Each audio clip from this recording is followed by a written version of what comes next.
they fired me. So I bought the company.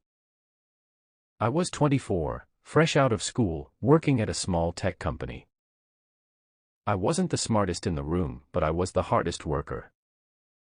I stayed late, learned everything I could, even fixed mistakes my boss overlooked. One Monday morning, he called me into his office. I thought maybe he'd noticed my effort. Instead, he said, "We're letting you go. You don't have what it takes." Just like that. No warning. No explanation. I walked out with a cardboard box and a knot in my stomach. Rent was due in 2 weeks. My savings. Almost nothing. For a few days, I just sat in my apartment, wondering if he was right, if maybe I really didn't have what it takes. But the anger wouldn't let me quit. I started freelancing online, design, coding, whatever I could do.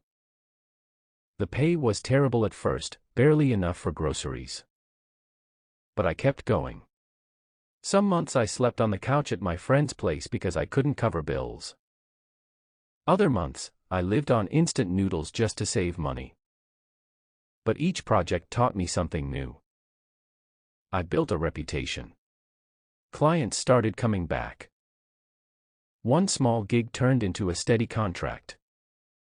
That contract introduced me to investors. And slowly, the scraps added up into a real business. I hired 2 people. Then 5. Then 10. We worked out of a cramped co-working space, chasing opportunities bigger than us. For years later, my company had developed a piece of software that solved a huge problem in logistics. Suddenly, we weren't just surviving, we were thriving. Contracts rolled in, and revenue exploded. And then it happened. My lawyer called and said a failing company was looking for a buyout. Guess who? My old employer.